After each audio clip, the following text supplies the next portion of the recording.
ENT రంగంలో సాటి లేని వైద్య నిపుణులు డాక్టర్ చావా ఆంజనేయులు గారు Asian ENT and laser treatment centre Hyderabad. ఇప్పుడు ఏంటంటే అంటే మీ లైఫ్ లో మోస్ట్ పెయిన్ఫుల్ స్టోరీ అంటే ఎప్పుడు ఏదని చెప్తారు? మా కొడుకుతో ఇబ్బంది పడ్డామన్న అంతే. ఇంకా మాకంటే ఇంకా ఏ ఇబ్బంది లేదు. చాలా ఘోరం చెప్తే అసలు అది ఇక. అన్ని దుఃఖాలు.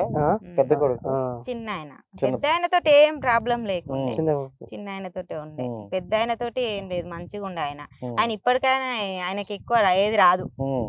ఆయనకు ఫీవర్ కూడా రాదు సంవత్సరానికి ఒకసారి కూడా. Okay, okay. ఆయన మంచిగా ఉంటాడు. ఉమ్. ఈ చిన్న ఆయననే కొంచెం, ఆ చిన్న ఆయన పుట్టినప్పుడే హెల్త్ బాగాలేకుండే, ఉమ్.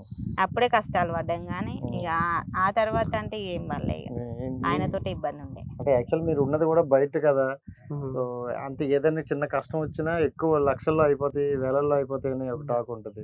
మరి ఎంత కష్టపడ్డా అంటారు, డబ్బులు ఏమైనా ఖర్చు అయ్యాయి?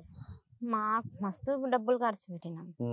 ఒక 6-7 లక్షలు ఖర్చు అయినాయి మాకు. మామూలుగా ఖర్చు కాలే. ఖర్చు అంటే అది మామూలుగా ఒక 1-2 లక్షలతో పోలేము. అది ఒక 4-5 లక్షలు ఖర్చు పెట్టినాం అనమాట. అప్పుడు ఆయన పుట్టినప్పుడు, మా చిన్నోడు పుట్టినప్పుడు 4-5 లక్షలు పెట్టినాం. హెల్త్ పరంగా నాకు బాగాలేకుండే, ఆయనకు బాగాలేకుండే. మా ఓనికి ఇద్దరికి బాగాలేక చాలా ఇబ్బందులు పడ్డాం. ఆ స్టోరీ అంతా చెప్పాలంటే ఇక ఏడుపు వచ్చేస్తుంది అసలు. అంటే మన మిడిల్ వాళ్ళకి ఎట్లుంటది అంటే అన్న, ఏదన్నా వస్తే తట్టుకోలేము. వెనుక కొంచెం మనీ ఉన్నోళ్ళు అయితే సపోర్ట్ ఉంటే ఏం కాదు అన్న ధైర్యం ఉంటది. మనకు అట్లా లేనప్పుడు ఎట్లుంటది అంటే ఏమైతుందో తెలియదు, ఎప్పుడు ఎట్లుంటామో తెలియదు. ఇక డబ్బులు లేకుంటే ఇట్లాంటి పరిస్థితి కూడా ఉంటుందా, ఇవన్నీ ఎదుర్కోవాల్సి వస్తుందా? మన సాగు దాకా వచ్చినా కానీ మనకు అప్పుడు ఆదుకుంటారా ఆదుకోరా, ఉంటే లేవు, టైంకు కూడా రావు కదా డబ్బులు కూడా. ఎవరిస్తారు మనల్ని? మనం వేరే ఊర్లో ఉంటాం, మనల్ని నమ్మి రావాలి డబ్బులు ఇవ్వాలి అంటే ఎవరు ఇవ్వలేరు కదా. అట్లాంటి సిచ్యువేషన్ చాలా ఫేస్ చేసినాం మేము ఘోరంగా మా చిన్నంతోటి. ప్రాబ్లం ఏంటి? నాకు అప్పుడు కోటి హాస్పిటల్, అప్పుడు చిన్న ఆయనకు డెలివరీకి అక్కడనే పోయినా. పోతే వాళ్ళు మంచిగా చేయలే ఆపరేషన్. లోపల మొత్తం అట్లనే పెట్టేసి ఆపరేషన్ చేసేసి తీసిరు, మళ్ళీ ఓన్లీ కుట్లు వేసేసారు. ఆ కుట్లు నెల రోజులకు అవే ఓపెన్ అయినాయి. మొత్తం చీమ వచ్చి అన్ని గడ్డలు అయినాయి కడుపులో. గడ్డలు అయ్యి ఇక జ్వరం వచ్చింది. 2 రోజులు జ్వరం వచ్చింది చలితోటి. ఎంత ఆగబట్టినా చలి ఆగుతలే. ఈయన మొత్తం నెట్టి పట్టినా ఇంత ఎత్తు ఎగురుతున్నది ఇట్లా చలి. అట్లా వస్తుంది ఘోరంగా. ఆ చలి ఏంది అట్లా వస్తుంది అని తీసుకోతే ఒక ఆయన చెప్పిండు, మామూలు డాక్టరే, పిల్లల డాక్టర్ ఆయన చెప్పిండు, ఈమెకు మొత్తం లోపల ఇన్ఫెక్షన్ అయిపోయింది, ఈమెకు చాలా డేంజర్ ఉంటుంది ఈమెది సిచ్యువేషన్, మీరు ఎట్లా చేస్తారో తొందరగా తీసుకోవాలన్నాడు. ఇంకా ఏమంటే స్కానింగ్ చేపిరి. ఆయన చేయితోటి ఇట్లా పట్టుకొని చూసే చెప్పిండు. ఆయన చెప్పిన 3 రోజులకే ఇక ఓపెన్ అయినాయి. ఆల్రెడీ చీమ వస్తూనే ఉంది ఇక. కానీ ఎక్కడ పట్టించుకోలే, ఎవరు పట్టించుకోలే.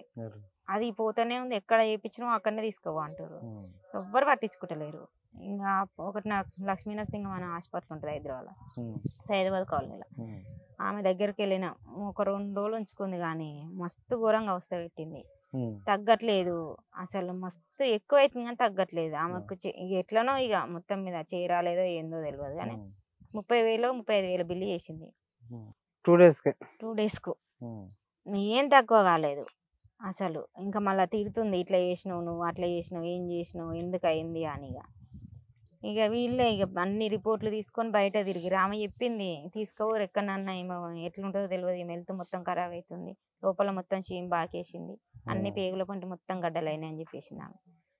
ఇక ఈయన మా అక్క, మా నడిపక్క ఉంటుంది, చాలా ధైర్యం ఆమెకు. ఇంకా ఆమెనే ఇక రిపోర్ట్లు తీసుకొని ఈయన తీసుకొని తిరిగింది. ఇక ఎన్ని హాస్పిటల్ చూపించారో బయట, నాకైతే ఏం తెలియదు. మస్తు చూపించుకొచ్చారు కానీ ఎవ్వరు ఎక్కడ పట్టించుకోలేదంట. అపోలో హాస్పిటల్కి పోయి ఇక ఆ మేడం, మా మేన బావ ఉంటాడు అపోలో హాస్పిటల్. ఇక మా మేనత్త అనమాట ఆమె. ఇంకా ఆమె కాడికి వెళ్ళినాక ఆమె ఒకటే మాట అన్నది, పట్టించుకుంటుందో పట్టించుకోదురా, మనమైతే వెళ్దాంపా అనేసి తీసుకొని పోయారు. వాళ్ళే వీళ్ళు రిపోర్ట్లు తీసుకొని పోయారు. పోతే ఆ రిపోర్ట్లు చూసి ఆమె ఒకసారి పేషెంట్ని అయితే తీసుకురారు చూస్తా అని చెప్పిందంట. సరే అనేసి వీళ్ళు ఇక పేషెంట్ని తీసుకొచ్చినాక చెప్తా అన్నాక ఇక గ్యారంటీస్ తీసుకొస్తాం మేడం, మరి అందులోకి వెళ్ళి తీస్తే మళ్ళీ ఎట్లుంటుందో ఏమో అంటే, ఒకసారి అయితే తీసుకురారి, మామూలుగా బయటకు తీసుకుపోతున్నాం మళ్ళీ తీసుకొస్తామని చెప్పేసి తీసుకురారు అని చెప్పింది ఆమె. బయటకు తీసుకుపోతున్నాం అంటే ఆల్రెడీ బిల్లు కట్టే బయటకు కూరన్నది. ఇక బిల్లు కట్టేదాకా రానియలే. 35,000 ఏమైతే బిల్లు కట్టేసారు. ఏడికని నేను అంటూనే ఉన్నా, తక్కువనే కాలే కదా ఏడికి తీసుకుపోతున్నావు ఎందుకు అని అంటే ఏం లేదు అని మా అక్క ఇట్లా అంటుంది. వీళ్ళు చెప్పలే నాకు అంత అయ్యింది అన్న విషయం కూడా తెలియదు, కానీ కాకపోతే ఆ మేడమే తిడుతుండేది ఊకే నన్ను, అట్లా తెలిసింది. బయటికి వెళ్ళినాక పోతా ఉంటే మా వాళ్ళు అందరూ వస్తారు, ఇక ఆటోలో తీసుకొని పోతా ఉంటే మా వాళ్ళు వస్తారు, మా అన్న, మా పెద్దన్న, మా పెద్దక్క వాళ్ళు, మా బావ, ఇక మా ఇంకో అన్న అందరు వస్తారు, ఇక పోతా ఉంటే వస్తారు. ఇక అపోలో హాస్పిటల్ ఇక్కడ దగ్గర పోయేసరికి మా వాళ్ళు అందరూ అందుకురు. ఏం చెప్తారు నమ్మకం లేదు అని చెప్పారు అనమాట, గ్యారంటీ. అంటే నాకు తెలియదు ఆ విషయం, వీళ్ళందరూ ఎందుకు వస్తారు చెప్పలేదు, నా దగ్గరికి వీళ్ళందరూ ఎందుకు వస్తారు అని నేను అడుగుతున్నా. ఏంలే ఉట్టేనే వస్తారు, నీకు ఇట్లా హెల్త్ బాగాలేదు చూడడానికి వస్తారు అని చెప్తారు. ఇక అపోలో హాస్పిటల్కి పోయినాక ఆమె ఇక అక్కడ పడుకో అని అంటే లోపల తీసుకొని పడుకోబెట్టినాక ఇంకా చూసి ఇక వచ్చి ఇక బయటికి అంటే ఓన్లీ కటన్ వేసేసింది ఆమె, అంతే. రూమ్ అయితే నాకు చెప్పవు, కానీ కటన్ వేసేసరికి ఆమె అన్నీ చెప్పేస్తుంది. ఆమె గ్యారంటీ ఇవ్వలేము, ఆమెను ఇక్కడ చేయించిన వాడు తీసుకోవాలి, ఆమె ఉంటుందో పోతుందో అన్నట్టుంది సిచ్యువేషన్ ఆమెది. నా మీద పడుతుంది, మీరు తీసుకొచ్చి ఇక్కడ వేస్తే నాకు ప్రాబ్లం కదా, నా తోటి కాదంటుంది ఆమె. ఇక వీళ్ళందరూ ఏడుస్తారు ఇక ఆమె తోటిగా ఏడ్చుకుంటే ఎట్లా మేడం ఎట్లనన్నా వేయి, నువ్వు ఎట్లనన్నా వేయి అని వీళ్ళందరూ బతిలాడుతారు ఆమెను. అస్సలు ఒప్పుకుంటలేదు ఆమె. నేను ఏం చేయలేను, అదే మళ్ళీ కోటికే తీసుకెళ్ళండి, తీసుకుపోతే వాళ్ళే చేసిన వాళ్ళే చేస్తారు అని అంటే నాకు ఫుల్ భయం అవుతుంది. ఇక ఆ హాస్పిటల్ అంటేనే భయం అయింది ఎందుకో నాకు, అసలు కోటి అంటేనే భయపడ్డా, అది భయపడ్డట్టే అయింది నాకు. ఇక ఆమె పట్టించుకొని అనగానే ఈయన మా అక్క మా అన్న కాళ్ళ మీద పడ్డారు, ఆమె ఇట్లా కాళ్ళు మొక్కినా కానీ ఆమె ఇక అస్సలు భయపడుతుంది. ఎంత బతిలాడి కాళ్ళు మొక్కినాక మా పెద్దన్న అందరు కాళ్ళు పట్టుకొని ఇడుస్తలేరు, ఇక ముగ్గురు ఏకంగా వీళ్ళు పట్టుకొని ఇడిచిపెడతలేరు ఆమెను. ఇంకా చచ్చిపోతే ఇళ్ళకెళ్ళి తీసుకుపోతాం మేడం, మా చెల్లెని బ్రతికినా ఇళ్ళకెళ్ళి తీసుకుపోతాం, నీకు ఎలాంటి రానియం మేము అని అన్నారు. అంటే అట్లా అంటారు, మళ్ళీ తర్వాత రివర్స్ అవుతారు మీరు అని ఇంకా వీళ్ళు బతిలాడుతారు. వీళ్ళు ఇంతున్నా నాకు ఎందుకు చెప్పలేదు, అసలు నాకు ఇట్లుందా సిచ్యువేషన్, నేను చచ్చిపోయేదాకా వచ్చిందా అని అప్పుడు నాకు అనిపిస్తుంది. అప్పుడు తెలిసింది నాకు, వీళ్ళందరూ మాట్లాడుతుంటే అది వినిపిస్తుంది నాకు. ఇక ఇట్లా అంటే నేను మామూలుగా చీమ వచ్చి చచ్చిపోతే మనం ఎవరం అనుకోం కదా, అట్లా అయింది అనుకున్నా, కానీ అది చచ్చిపోయేదాకా వచ్చింది అన్న విషయం తెలియదు. ఇక మాట్లాడుకుంటుంటేనే వీళ్ళు అసలు కాళ్ళు ఇచ్చి పెడతలేరు, ఆమె అసలు ఒప్పుకుంటలేదు. ఇక ఎంత బతిలాని ఒప్పుకుంటలేదు. ఈయనని అడిగింది ఒకటే మాట, లక్షలు అయితే రా ఎట్లా పెడతావు నువ్వు ఆమెకు, ఇంట్లో జైన్ చేసినావు అంటే లక్షలు అవుతాయి, నువ్వు ఆటో తోలుకుంటా అంటున్నావు ఎట్లా కడతావు అని అన్నది. అంటే నేను ఎట్లనైనా కడతా మేడం, నీకు ఎప్పుడు ఎన్ని కావాలనో చెప్పు, నేను అన్ని డబ్బులు కడతా అన్నాడు. ఈయన ఎన్ని అంటే అన్ని కడతా మేడం నేను చెప్పు అని అన్నాడు. అంటే అట్లా ఎట్లా రా నువ్వు ఎట్లా కడతావు అని అన్నది. మా అక్క అన్నది, నీకు ఎన్ని కావాలనో చెప్పు మేడం మేము కడతాం ఇప్పుడే, నీకు ఎన్ని డబ్బులు కట్టమంటే అన్ని కడతాము అనగానే ఏం చేయలేము మేమైతే ఇప్పుడు, సరే చూద్దాని నువ్వు మళ్ళీ ఒకసారి అవనిస్కరా అంటే కాదు మేడం ఇప్పుడు ఎన్ని కావాలనో చెప్పు మేము కడతాము అని అంటే 4-5 లక్షలు అయితే పెట్టుకుంటా అంటే చెప్పుర్రి అన్నది. ఇక దానికి గ్యారంటీ అని అన్నది. అట్లా కూడా చేసినా కానీ గ్యారంటీ అని అంటుంది, ఆపరేషన్ చేసినా కానీ. ఇక ఒక్కటే అన్నాడు ఈయన, ఎన్ని లక్షలైనా పెట్టుకుంటా, అదృష్టం లేకుండా చనిపోతే కూడా నేను ఏం చేయలేను మేడం, తీసుకొని పోతా అని అన్నాడు. అంటే ఇక అన్నది చెప్పలేను, అది కూడా కావచ్చు ఇది కూడా కావచ్చు, నీ అదృష్టం నీ పిల్లల అదృష్టం అన్నది. తీసుకొని ఇక వచ్చింది దగ్గరికి, సరే నేను పట్టించుకుంటా అన్న దగ్గరికి వచ్చింది, క్లీన్ చేసింది, కథమిల కాడిపోయింది, ఇవాళ వద్దు రేపు తీసుకొని రా అన్నది. దానికి ఇష్టమైన అన్ని శనివారం పోయిన వాడికి మండే రోజు పొద్దున్నే రండి, ఒక ఇంజక్షన్ ఇస్తా, ఒక టాబ్లెట్లు ఇస్తా, ఆమెకి ఇష్టమైన అన్ని తినిపిరి, చచ్చిపోతే చచ్చిపోవచ్చు కదా, బ్రతికితే బ్రతకొచ్చు చచ్చిపోతే చచ్చిపోవచ్చు అని ఇక తీసుకోరి అన్ని తినబెట్టుర్రి, ఏమి ఇష్టం ఉంటాయో అన్ని తినబెట్టుర్రి, మీతోటి గడుపుకోరు ఒక రోజు మొత్తం, రేపు సండే మొత్తం మీ దగ్గర ఉంచుకోరి, సోమవారం రోజు తీసుకొని రారని చెప్పింది. సండే రోజు మొత్తం ఇంకా అందరూ ఉన్నారు ఇంట్లో, మొత్తం అందరు, ఇక మా అన్నదమ్ములు అక్క చెల్లెళ్ళు అత్తమ్మ మామ, ఇక మేమందరం ఇక అక్కడనే ఉన్నాం. నా కొడుకు చిన్న పిల్లగాడు అన్న, 1 రోజుల పిల్లగాడు, కరెక్ట్ నెల 3 రోజులు నేను హాస్పిటల్కి వేసేప్పటికి. ఇంకా తిన్నాం, అన్నీ తినబెట్టిర్రు చేపిచ్చిర్రు. ఇక అందరికీ ఇక ఒక బాధ, ఇప్పుడు మాతోటి ఉంటుంది, రేపు ఉంటుందా ఉండదా, రేపు ఎట్లుంటుంది సిచ్యువేషను, రేపు పొద్దున తీసుకుపోవాలా ఎట్లుంటుంది, తీసుకుపోయి చేపియాలా ఆపరేషను, ఇట్లనే ఉంచుకోవాలా అని బాధపడుతున్నాం. నా కొడుకు చిన్నోడు, వానికి హార్ట్లో హోల్ ఉంది, ఆయనకి హెల్త్ బాగాలేదు.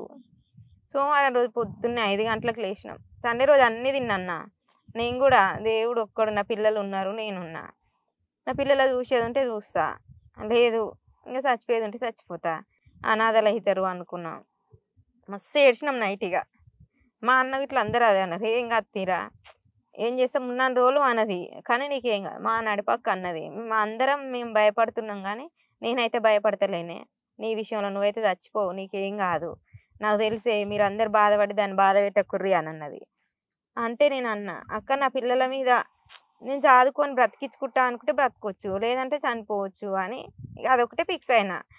ఇచ్చిన దేవుడు తీసుకోపోతే ఎవరం ఏం చేయలేము, మంచిగా ఉంటా అని అనుకుంటే ఉంటానేమో, నా పిల్లలు చూసుకొని అనుకున్న. 5 గంటలకు లేచి పాలు ఇచ్చిన, నా చిన్న కొడుకు పాలు ఇచ్చిన.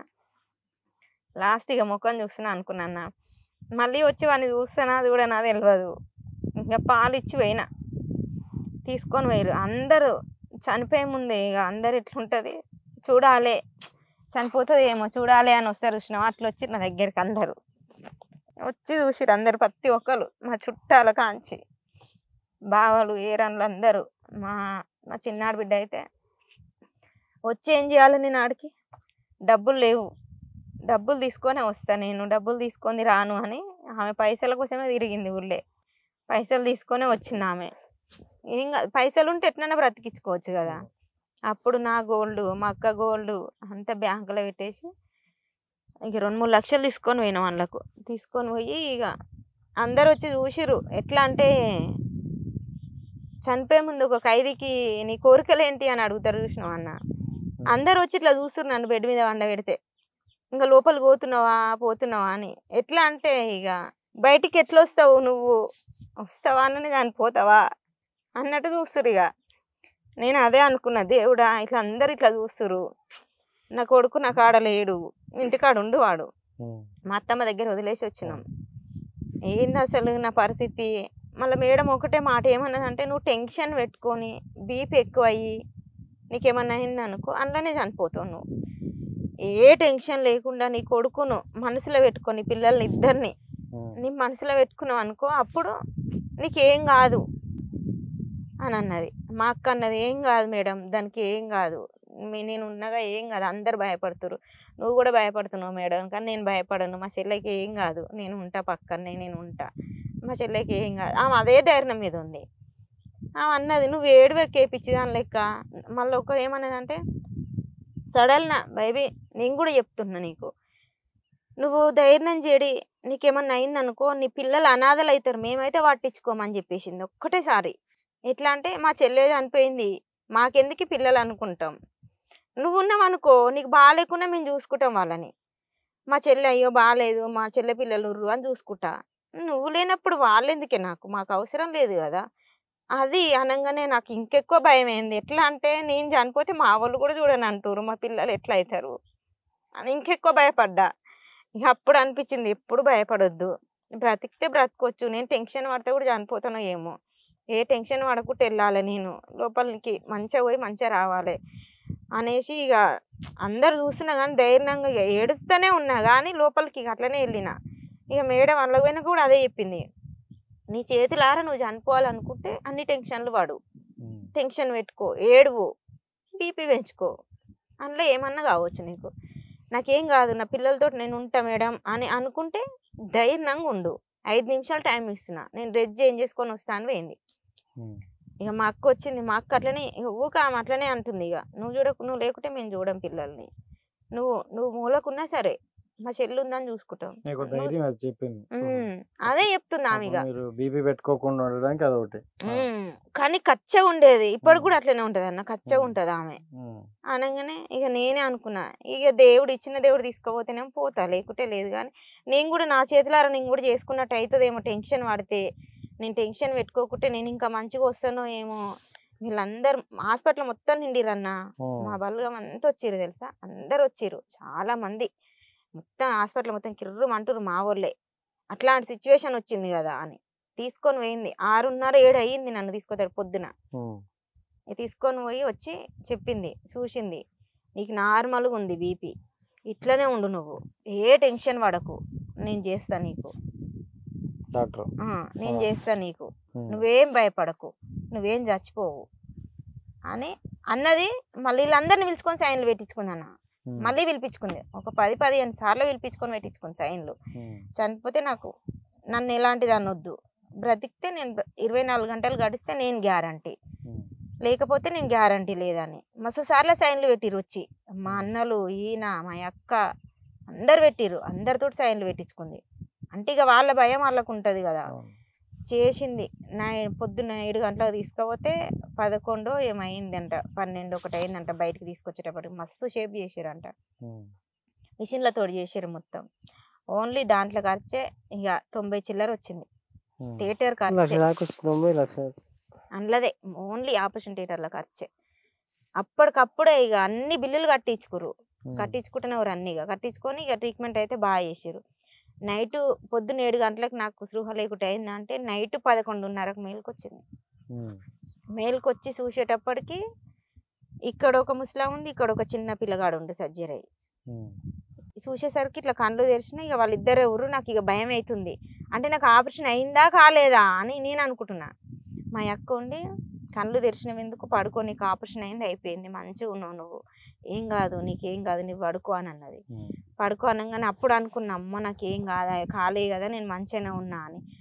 మనసు అంతా ఇక నా కొడుకు మీద పోతుంది, టైము తెలియదు అందులో. అప్పుడు అనుకుంటే ఇంక ఏముంటుంది, ఇక మస్తు నొస్తున్నాయి, ఇక గుంజుతున్నాయి అన్నీ. ఇక మా అక్క పడుకో, లేస్తే మళ్ళీ ఇబ్బంది అవుతుంది, పడుకో అంటే ఇక అస్సలు పడుకోవాలి. ఇక మేడం వచ్చి చూస్తుంది, మేడం పడుకుంటలేదు అనగానే ఆమె వచ్చి చెప్పింది, జనరల్ వార్డుకి వేస్తా. అప్పటికి ఆమె ఇంక వస్తున్నవారు అంటే చూస్తున్నవారు పోతారు. ఈయన రాలేదంటే, ఈయనకు భయపడి ఈయన రాలే. మా అక్కనే గడుకోసారి యూనిఫామ్ అది ఉంటుంది కదా వేసుకుంటుంది, వస్తుంది. ఐసీలోకి రానియరు ఎవరిని.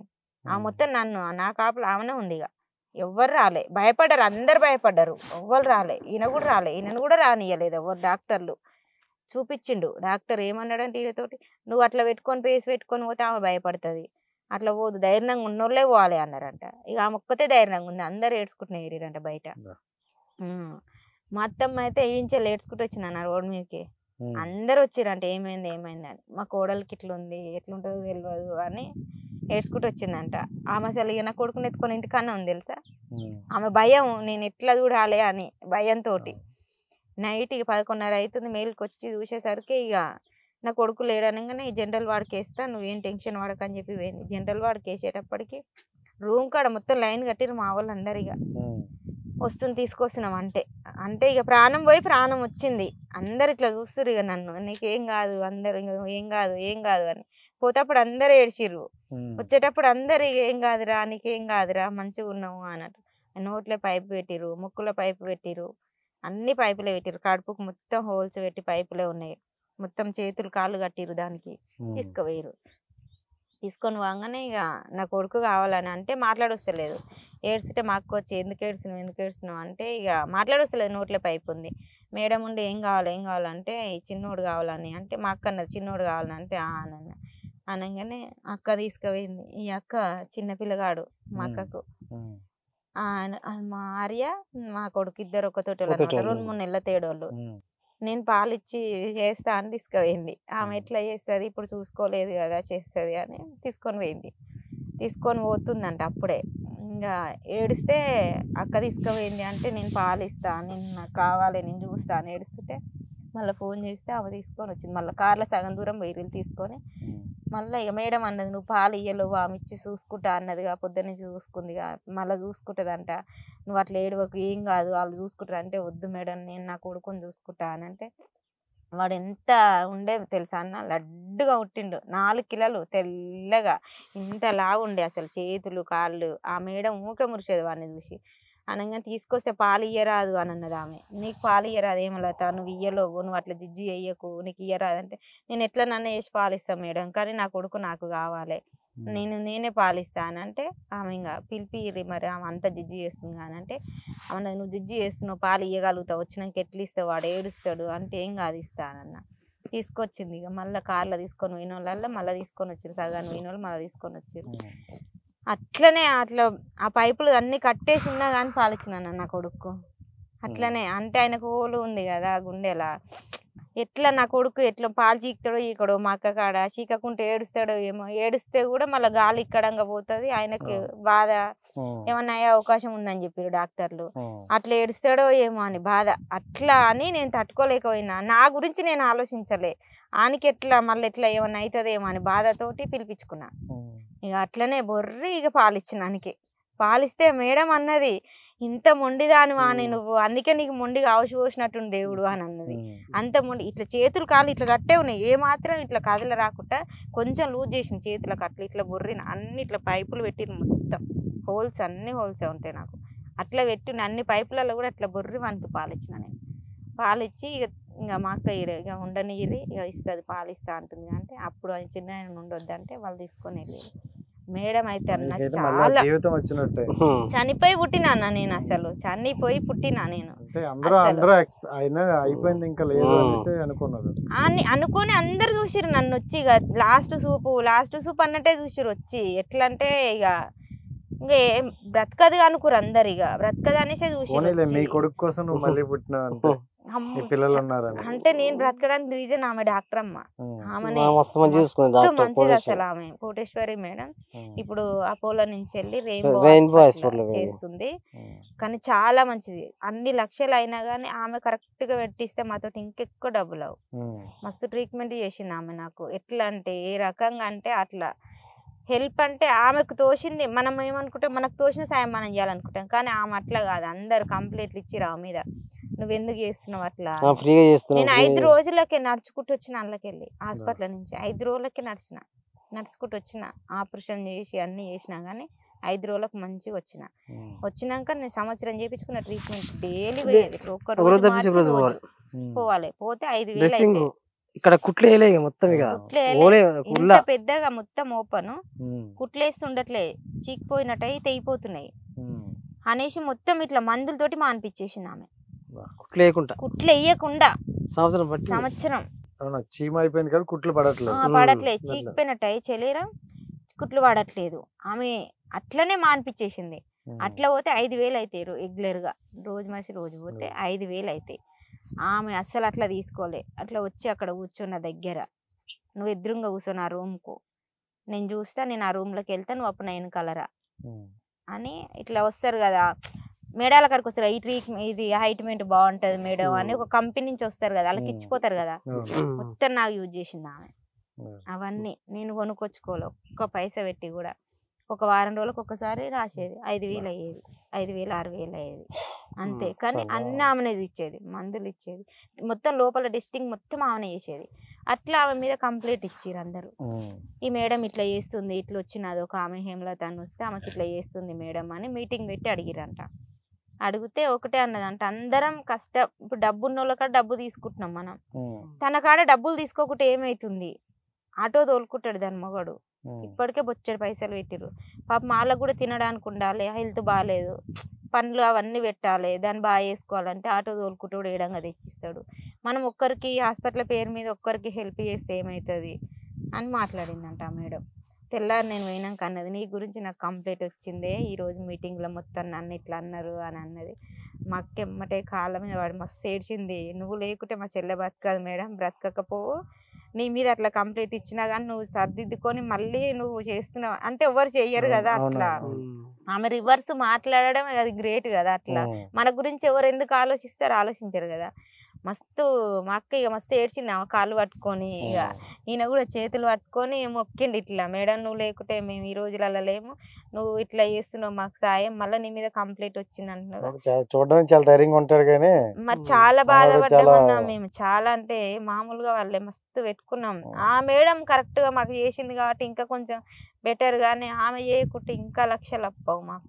చాలా కష్టాలు పడ్డారు కాబట్టి ఇప్పుడు దేవుడు ఒక మంచి వేని చూపిస్తారు.